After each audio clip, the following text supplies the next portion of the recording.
O convidado do Portal HSM é Miguel Duarte, diretor da Strategos, uma consultoria especializada em inovação estratégica. Miguel, muito obrigada por aceitar nosso convite. Obrigado, Patrícia.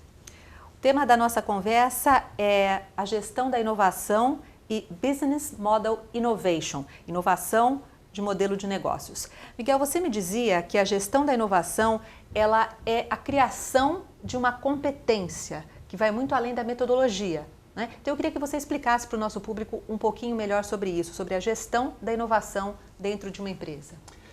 Patrícia, é verdade, a competência de inovação é muito mais do que a criação de uma metodologia para gerar processos ou produtos novos na organização.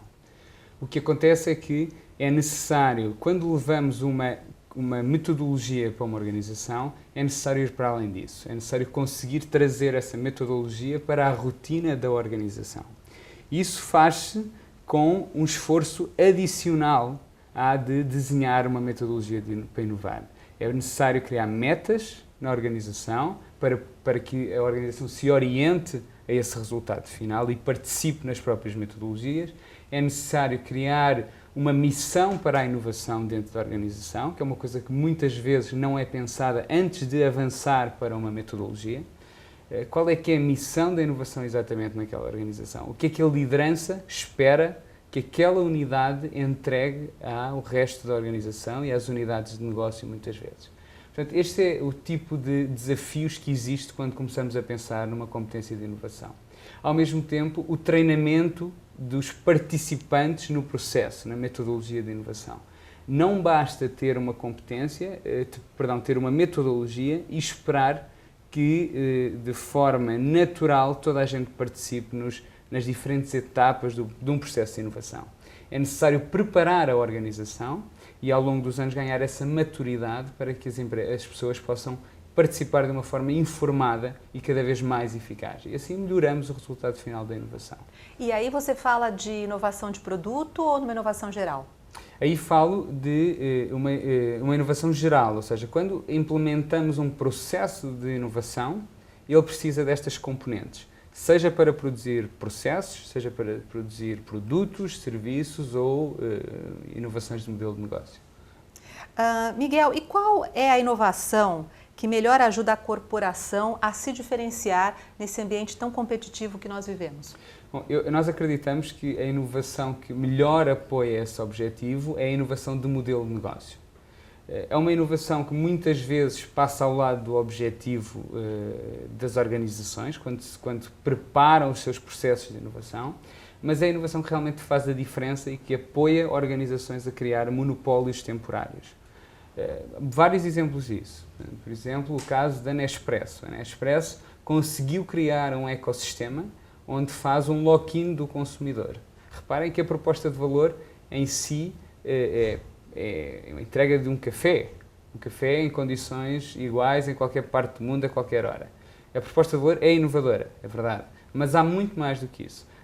Houve um trabalho de conseguir uma melhoria do ecossistema com o consumidor, do relacionamento com o consumidor e a partir daí fazer um lock-in a cada consumidor que a Nespresso ganha. Portanto, é uma reflexão de modelo de negócio que vai muito para além de pensar num produto concreto que seria uma cápsula de café. Você tem mais alguns exemplos, né, que nós conversamos antes do início da entrevista. Poderia citá-los? Sim, há exemplos bem interessantes. Eu, como disse, quando falamos de modelo de negócio, a unidade de análise em si passa por mais do que o produto. Não é? Estamos a falar daquilo que a empresa, que a corporação entrega, verdade, mas estamos a falar também de quem são os clientes da corporação. Muitas vezes um olhar diferente sobre os clientes muda tudo, muda o posicionamento, ajuda-nos a criar esses monopólios temporários. A forma como a proposta de valor é entregue ao consumidor final. Não é? Muitas vezes nós temos exemplos hoje em dia de organizações que inovaram na cadeia de valor. Eu vou dar um exemplo que eu acho que é bem brasileiro e ajuda a ilustrar. Numa indústria pouco apelativa para o público em geral, mas que o Brasil tem um bom exemplo de inovação. A Vale do Rio Doce, a Vale conseguiu inovar no modelo de negócio na altura da crise de 2008, quando pela primeira vez é um player que entra no mercado da navegação para entregar minério. Ou seja, a Valve teve necessidade de dar um passo além na cadeia, na supply chain, de conseguir pensar uma nova forma de entregar o minério aos clientes finais num cenário de crise. Isso é um excelente exemplo de inovação do modelo de negócio no Brasil, que tem sido pouco divulgada. Outro exemplo, a Brasilprev. A Brasilprev é entregar a mesma proposta de valor. Só a pensar num cliente diferente conseguiu inovar no modelo de negócio. Há uns anos atrás, a Brasilprev foi o primeiro a pensar, o primeiro player no mercado da previdência a pensar no mercado das crianças. Isto foi uma inovação no modelo de negócio que lhes garantiu um monopólio temporário naquele segmento. São este tipo de inovações que muitas vezes não têm a ver com o produto, vai para além disso, tem a ver com os clientes, com a forma como nos relacionamos com os clientes, com a própria forma como captamos os recursos do cliente, como cobramos o nosso cliente final, como organizamos a nossa cadeia de valor. Este tipo de elementos do modelo de negócio, quando inovamos neles, conseguimos alcançar este tipo de diferenciação sustentável e monopólios temporários. Portanto, Miguel, é possível inovar o modelo de negócios sem necessariamente inovar o produto ou o processo? Exatamente. Muitas vezes basta olharmos para os nossos consumidores de uma forma diferente, organizarmos a nossa cadeia de valor de uma forma diferente. Dei o exemplo da Vale. Há outros exemplos que hoje começam a aparecer no mundo, quando falamos em co-development.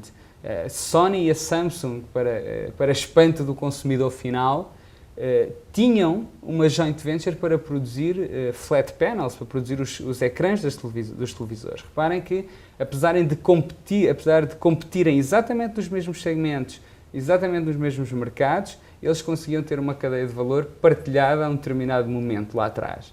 Portanto, isto é bem sintomático de uma inovação que vai muito para além daquilo que o consumidor hoje pode enxergar de produto ou serviço. É inovar em tudo aquilo que é a definição do negócio, nas componentes do negócio. E como que se cria, como que se inicia esse processo, esse modelo de inovação em uma empresa, em uma corporação que não tem essa tradição? É fundamental estabelecer, né, uma competência de inovação para pensar este objetivo. Ou seja, nós não acreditamos que ela aconteça por acaso.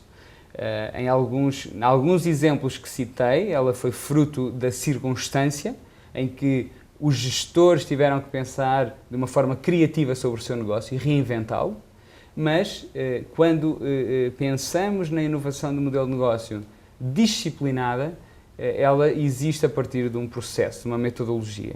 Okay?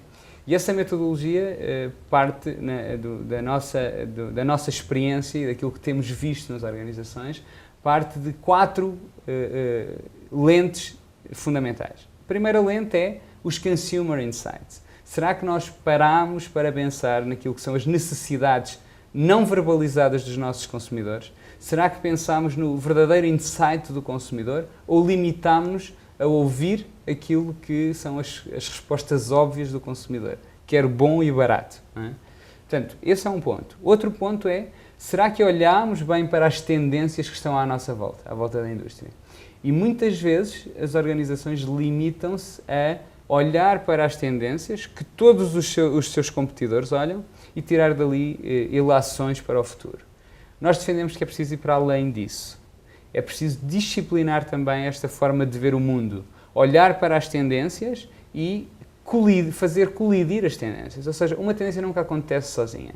E a organização deve construir um ponto de vista sobre o futuro, sobre o que irá acontecer se um conjunto de tendências acontecerem.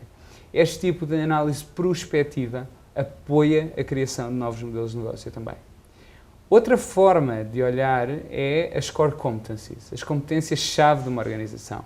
O que é que a organização faz bem, o que é que a organização faz melhor do que os seus competidores e que pode ser alavancado para o futuro. Esta também é uma fonte de diferenciação e de novos modelos de negócio. Estas são as lentes que acabam por reger uma disciplina para criar um novo modelo de negócio. Miguel, mais uma vez, muito obrigada pela sua participação. Obrigado. Portal HSM, o melhor conteúdo de gestão.